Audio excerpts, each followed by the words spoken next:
Bonjour à tous, nous nous retrouvons aujourd'hui pour entrer pleinement dans la voie bilatérale, c'est-à-dire dans ces accords qui ont été passés entre la Suisse et l'Union européenne à travers les dernières décennies pour assurer des relations les plus stables possibles et les plus efficaces et profitables possibles. Il apparaît assez rapidement que le marché est la première impulsion. En effet, si l'on a pactisé, sympathisé avec l'Union européenne, ce n'est pas forcément pour des questions politiques ou des questions administratives, c'est principalement pour des questions économiques. Et c'est ce qui apparaît dès 1972 avec l'accord de libre-échange pour les produits industriels. L'objectif étant de supprimer les obstacles tarifaires aux échanges de produits industriels. Donc supprimer les droits de douane, supprimer les contingents également, c'est-à-dire la quantité de marchandises ou de personnes qui peuvent circuler, et la création d'une zone de libre-échange, un peu au même titre de ce qui se fait d'ailleurs au sein de l'Union européenne entre les différents acteurs. Ici, il s'agit de supprimer tout ce qui peut nuire aux échanges industriels au sein de l'Europe. Le processus se poursuit d'ailleurs en 1989 avec l'accord sur les assurances, puisque l'objectif est d'accorder les mêmes droits d'établissement et d'activité pour tous les assureurs, en dehors du secteur des assurances vie encore à cette époque, mais ça touche par exemple les assurances ménages, les assurances véhicules, voyages, responsabilité civile, etc. En d'autres termes, c'est permettre aux assurances françaises, allemandes, italiennes de s'installer en Suisse et de travailler en Suisse, mais aussi de permettre aux assurances suisses de s'installer en France, en Italie, en Allemagne ou dans n'importe quel pays d'Europe et d'y travailler à égalité de chance. Donc ça permet d'ouvrir encore un peu plus le marché européen. En 1990, accord sur le transport de marchandises, on va vers la simplification des contrôles douaniers entre la Suisse et les États membres de l'Union européenne. Accord qui va être remplacé en 2009, puisqu'en 2009, on supprime l'obligation de déclaration préalable pour le transport de marchandises et on établit une collaboration en matière de sécurité, sachant que chaque jour, 24 000 camions environ franchissent la frontière. Donc l'objectif de cet accord sur le transport de marchandises, c'est tout simplement d'assurer une transition plus facile, d'éviter que les camions ne soient arrêtés pendant de trop longues heures et ne doivent remplir trop de formulaires pour franchir les frontières. D'autant plus que, comme je l'avais évoqué la dernière fois, la Suisse a une position centrale au sein de l'Europe et donc participe aussi beaucoup au transit de la marchandise. L'objectif donc est de simplifier tout ça, de permettre aux camions de circuler beaucoup plus rapidement sans avoir de nécessaires paperasses supplémentaires à faire. C'est ce dont témoigne d'ailleurs cette image, puisque, vous le savez, du temps des douanes, chaque camion devait s'arrêter, déclarer sa marchandise, était pesé, était inspecté. Aujourd'hui, le transfert se fait beaucoup plus rapidement. Ce qui nous amène donc à nous intéresser justement à cette question de la voie bilatérale. Nous entrerons un peu plus spécifiquement la prochaine fois sur les accords bilatéraux, mais portons notre attention quelques instants à ces différentes votations qui ont eu lieu au niveau suisse et qui concernaient l'Europe. La première a eu lieu en 1992. Il s'agissait d'une adhésion à l'espace économique européen, EEE. Cet accord avait pour objectif de lier les pays de la communauté européenne, donc l'ancienne UE d'une certaine manière, et les États de l'Association européenne de libre-échange, AELE, dont nous avions déjà parlé un petit peu plus tôt, soit aujourd'hui la Norvège, l'Islande, le Liechtenstein et la Suisse. Et si la plupart ont accepté, la Suisse l'a refusé, vous le voyez, à 50,3%, puisque cette votation était pressentie à l'époque comme l'antichambre de l'adhésion à l'Union européenne. Donc la Suisse a eu peur à ce moment-là qu'en signant ces accords, ce serait déjà un premier pas vers l'Union européenne, vers l'intégration de cette Union européenne. Et la population suisse ne s'en sentait pas favorable à l'époque, disons.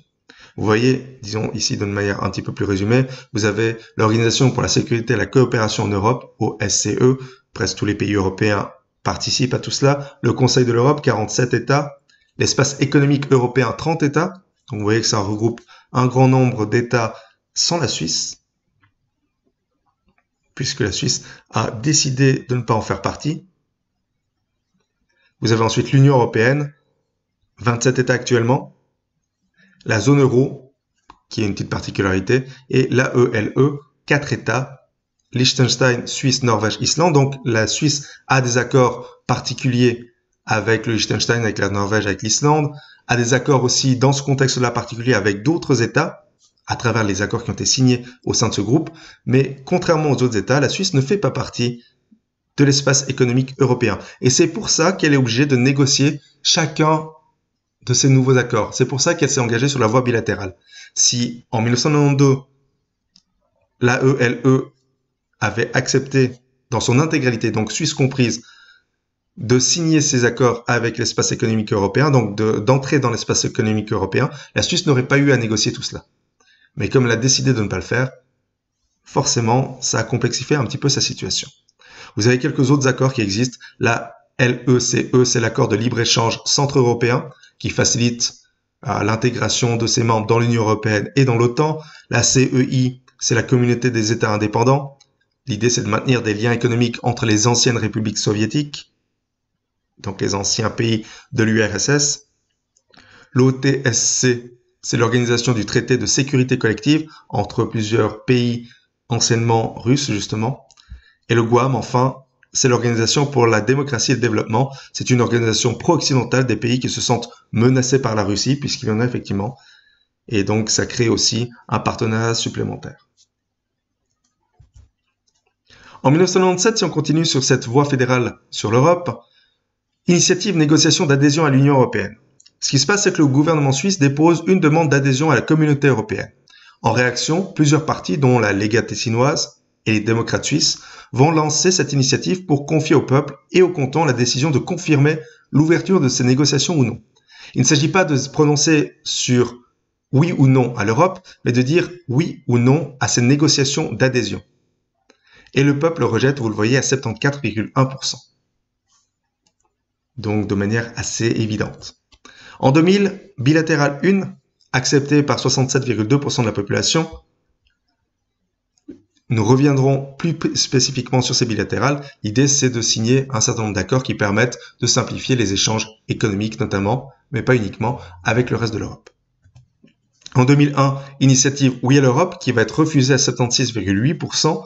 L'initiative demande l'ajout de 3 dispositions transitoires à la Constitution fédérale pour engager sans délai des négociations avec l'Union européenne en vue de l'adhésion de la Suisse. Encore une fois, il ne s'agit pas de se prononcer sur l'adhésion elle-même, mais de dire si oui ou non nous sommes d'accord d'entrer en négociation. Et le peuple refuse. En 2005, bilatéral 2, Schengen-Dublin, accepté à 54,6%, étendu à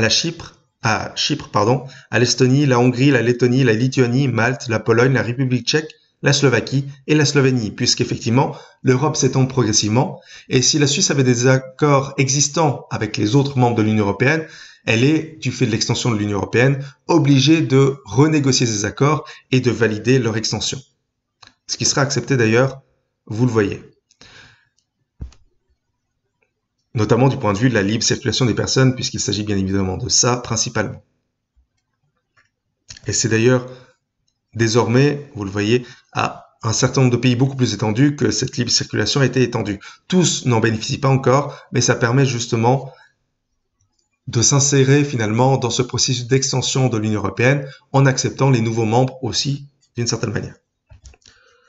En 2006, oui à la loi sur la coopération avec l'Europe de l'Est à 53,4%. Cette loi permet à la Suisse de continuer à encourager le passage à la démocratie et à l'économie sociale de marché en Europe de l'Est.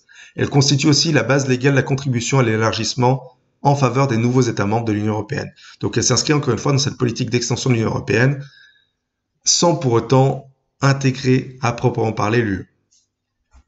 En 2009, oui à la reconduction de la libre circulation et à son extension à la Roumanie et à la Bulgarie qui font désormais partie de l'Union européenne.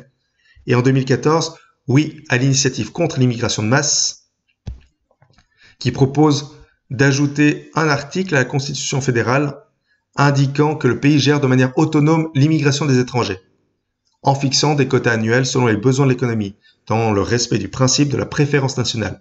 L'idée, selon ce texte, c'est qu'on va appliquer des quotas dans tous les domaines, également à l'asile, pour privilégier les Suisses sur le marché du travail suisse. Et vous le voyez en bleu tout simplement parce que cette votation est un petit peu particulière si on y réfléchit. En rouge, vous avez ces votations qui concernent directement des négociations d'adhésion. Donc finalement, jamais les Suisses n'ont été appelés à dire si oui ou non ils voulaient intégrer l'Europe. On leur a toujours demandé s'ils voulaient négocier, mais jamais s'ils voulaient adhérer. Et à chaque fois qu'il s'agissait de négocier, les Suisses ont dit non. Par contre, tout ce qui permettait d'aller dans le sens de l'Union européenne, dans le sens de relations accrues, bilatérales, coopération, libre circulation, ça a toujours été accepté par la population. Et cette petite particularité, en 2014, l'initiative contre l'immigration de masse, c'est une votation qui va contre l'Europe pour une fois, puisqu'elle s'oppose justement à cette libre circulation des personnes acceptée précédemment. Enfin, 2014, non à 74,1% à l'initiative Ecopop. Le texte était lancé par Ecopop justement, qui avait pour objectif de lutter contre la surpopulation et qui voulait réduire drastiquement l'afflux de migrants en promouvant notamment la contraception dans les pays pauvres afin de protéger les ressources naturelles. Donc, une espèce de grand micmac qui entendait lier ressources naturelles, migration, prévention, etc. Donc, encore une fois, refusé par la population suisse parce qu'elle a aussi une dimension restrictive à l'encontre des migrations, à l'encontre de l'Union européenne. Donc, véritablement, jamais le peuple suisse n'a eu à se prononcer directement sur son adhésion à l'Union européenne. La question n'a jamais été posée directement. Uniquement à travers des négociations possibles, mais jamais directement. La Norvège, par exemple, qui fait partie de la l'AELE, mais qui ne fait pas partie de l'Union européenne, y a répondu 2 fois. Et 2 fois a dit non en 1972 et en 1994. L'Islande, quant à elle, était candidate à l'Union européenne avant de geler le processus d'adhésion et puis de se retirer officiellement depuis 2015. Donc c'est un petit peu la particularité. D'autres pays qui ne font pas partie de l'Union européenne ont soit été candidats, soit se sont prononcés clairement contre l'Union européenne. La Suisse, elle, ne s'est jamais affirmée contre. Elle a refusé les négociations, mais jamais elle n'a dit qu'elle était pour ou contre une adhésion.